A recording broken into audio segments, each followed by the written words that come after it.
এত পরিমাণে মিস করছি এই দেশের মানুষগুলোকে আপনাকে না বলে বোঝাতে পারবো না। আপনারা ইতিমধ্যে জানেন আমি দেশ ছেড়ে চলে এসেছি, মানে আমি একবারই ইউরোপে চলে এসেছি সেটেল হওয়ার জন্য, যেহেতু আমার হাজব্যান্ড ইউরোপে থাকে, নেদারল্যান্ডে। সো সেই দিন ছিল আমাদের ফ্লাইট ইউরোপে, মানে নেদারল্যান্ডে আমরা ডিরেক্টলি ফ্লাই করছিলাম। প্রথম ইন্টারন্যাশনাল ফ্লাইট না হলেও এটা কিন্তু ইউরোপের প্রথমবারের আমার ফ্লাইট, এবং আমি এত বড় জার্নি করব ফ্লাইটে। টু বি অনেস্ট, যারা দেশের বাইরে থাকেন তাদেরকে আমি বলবো হেডস অফ, আপনারাই পারেন। আমি কেন জানি খাপ খাওয়াতেই পারছিলাম না, এখানে এসে আমি অসুস্থ হয়ে গিয়েছি। এখন আপনাদেরকে দেখাই আমি যে দেশটাকে ছাড়ছি সেই আগ মুহূর্তটা। অসম্ভব লেভেলের কষ্ট, অসম্ভব লেভেলের আশা, অসম্ভব লেভেলের বেদনা, সবকিছু মিক্সড একটা ফিলিংস নিয়ে উড়াল দিয়ে দিলাম। টেক অফ করার পরই আমাদেরকে হচ্ছে একটা পাউচ দিয়ে দিল, যে পাউচের মধ্যে হচ্ছে সুন্দর আই মাস্ক থাকবে এবং হচ্ছে মোজা থাকবে। সো এটা আমার অনেক বেশি দরকার ছিল, কারণ যেহেতু রাত্রে ফ্লাইট করছি আমি একদমই আলো সহ্য করতে পারি না, অ্যাজ আমার মাইগ্রেন আছে। প্লেনে ওঠার কিছুক্ষণ পরে সামিল ইন্টারনেট কানেকশন নিয়ে নেয় তাদের কাছ থেকে। সো এখানে আমরা ভিডিও কলে সবার সাথে কথা বলছিলাম। আমি আমার ফোনটাতে নিইনি, আমি সামিলের ফোনটাতে নিয়েছিলাম। আমি আসলে সবার সাথে কথা বলছিলাম। সামিল যতটুকু পারছিল আমাকে সান্ত্বনা করার ট্রাই করছিল। আমাদের যখন খাবারটা সার্ভ করে তখন অলমোস্ট ভোরবেলা, ভোরবেলার আকাশ দেখতেও খুব ভালো লাগছিল। একটা লম্বা ঘুম দেওয়ার পর আমাদের ব্রেকফাস্ট আসলে সার্ভ করা হয়। ব্রেকফাস্টটা অনেক বেশি মজার ছিল। আপনারা যদি আরও ডিটেলসে ব্লগ দেখতে চান তাহলে আমার ইউটিউব চ্যানেল নওরিন আফরোজে গিয়ে দেখতে পারেন। সেখানে আমি রেগুলার কন্টেন্ট বানাই এবং সেখানে একদম র ফুটেজগুলো আমার থাকে, কোনো ভয়েস ওভার থাকে না। তারপর আবার একটা ঘুম দিয়ে চলে যাই আমি ইস্তাম্বুল এয়ারপোর্টে, মানে টার্কিতে। যেহেতু আমি টার্কিশ এয়ারলাইন্সে ছিলাম তাই হচ্ছে আমাদের ইস্তাম্বুলে ট্রানজিট দিয়েছিল। এটা আমার 4 ঘন্টার ট্রানজিট ছিল এবং এই 4 ঘন্টার মধ্যে আমি অনেক কিছু করেছি, সেটা আপনাদেরকে ব্লগের মাধ্যমে জানাবো। ইস্তাম্বুলও আমাদের চেকিং ডান হয়ে যায়। এখন আমরা উপরের দিকে চলে যাচ্ছি, যেখানে ডিউটি ফ্রি শপগুলো আছে সেখানে। সো সেখানে গিয়ে সামিউল আমাকে বলছিল যে তুমি কি কি কিনবা কিনে নিও, আমি কিন্তু তোমার জন্য একটা বাজেট রেখেছি। সে খুব ভালো মতোই জানে যে আমি এয়ারপোর্টে ডিউটি ফ্রি শপ থেকে শপিং করতে খুব বেশি পছন্দ করি। সে বলে দিয়েছিল আমাকে আমার বাজেটের কথাটা। সো আমি বাজেটের কথা মাথায় রেখে বেশি কিছু না কিনে আমি সেখানে দেখছিলাম। এবং এখানে কিন্তু ভ্যারাইটিস ধরনের জিনিসপত্র আছে ভাই, অনেক অনেক অনেক ধরনের ব্র্যান্ডস আছে, যে ব্র্যান্ডসগুলো আমি আগে কখনোই তেমন কাছ থেকে দেখি নাই।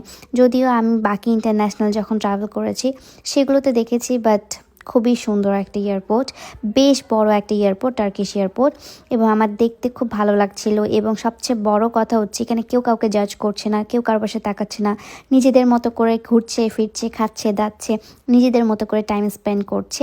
সো ফার্স্টেই হচ্ছে আমি ডিউটি ফ্রি শপের যে মেকআপ সেকশনটা সেখানে যাচ্ছি মেকআপ এবং স্কিন কেয়ার কেনার জন্য। এবং আমি এখান থেকে ডিওরের একটা হচ্ছে লিপ বামও নিয়েছিলাম। আপনারা হয়তোবা এটা অলরেডি দেখে ফেলেছেন আমার ফেসবুক পেজের রিলসে। সামিউল যা বাজেট দিয়েছিল তার থেকে কিন্তু আমি কমই শপিং করেছি গাইজ, তাই না? দেখেন আমি কিন্তু অনেক ভালো একটা বউ, তাই না?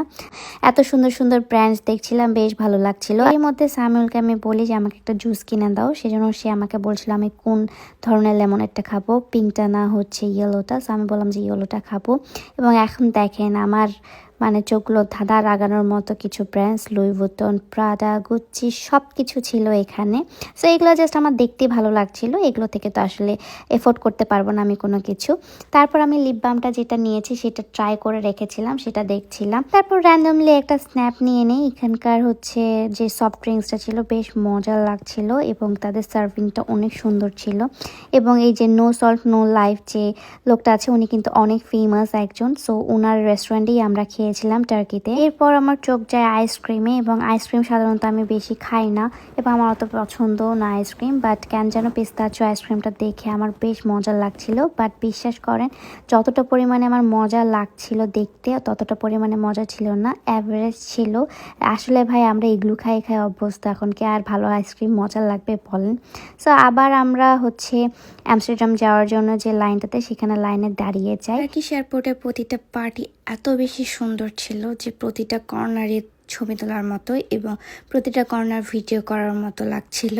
বাট কিছু করার নেই, আমাদের হাতের টাইম খুবই কম ছিল। ফার্স্টে আমাদেরকে হেডফোন দেয়, যেটা আমরা আসলে কোথায় মানে সেট করব সেটা আমরা খুঁজে পাচ্ছিলাম না। পরে দেখি যে সিটের হ্যান্ডেলের মধ্যে আসলে সেট করতে হবে। সো আমরা ওটা করে ফেললাম।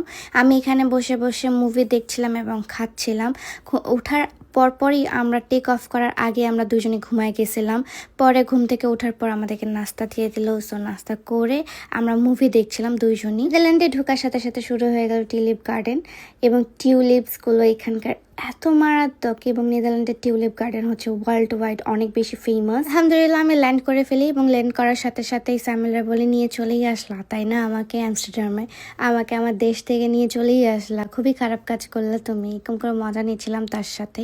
তারপর আমরা লাগেজ কালেক্ট করে ফেলি। লাগেজও খুব সুন্দর করে আসতেছিল, লাগেজে স্ক্র্যাচ পর্যন্ত আমাদের এখানে পড়ে না। আর এক ছোট ভাই হচ্ছে আমাকে রিসিভ করতে আসে ফ্লাওয়ার দিয়ে, বেশ হ্যাপি হ্যাপি লাগছিল। সবাই অনেক বেশি আন্তরিক এখানকার। এই ভিডিওটা তো আপনারা দেখেই নিয়েছেন অলরেডি। এই ভিডিওটা নামার সাথে সাথেই হচ্ছে আমরা করেছিলাম, আমাকে সামিউল এটা করে দিয়েছিল। বাসার দিকে রওনা দিয়ে দিই এবং বাসায় চলেও আসি।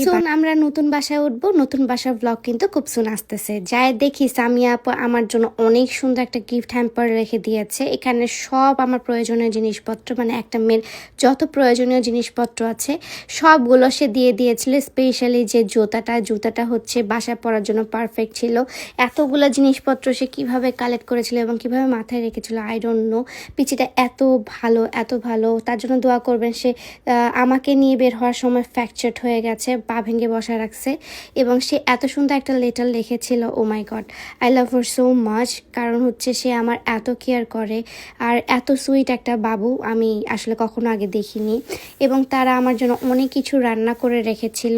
স্পেশালি ভাতটা যখন আমি দেখেছি আমি ইমোশনাল হয়ে গিয়েছিলাম। তারপর হচ্ছে স্যামুয়েল আমাকে নিয়ে বের হয়ে যায় সাইকেলে করে। আমরা একটু ঘুরতে বের হয়েছিলাম, বাট আমার না অনেক ঠান্ডা লাগছিল এবং এই ঠান্ডাতে আমার আসলে পেট খারাপও হয়ে গিয়েছে।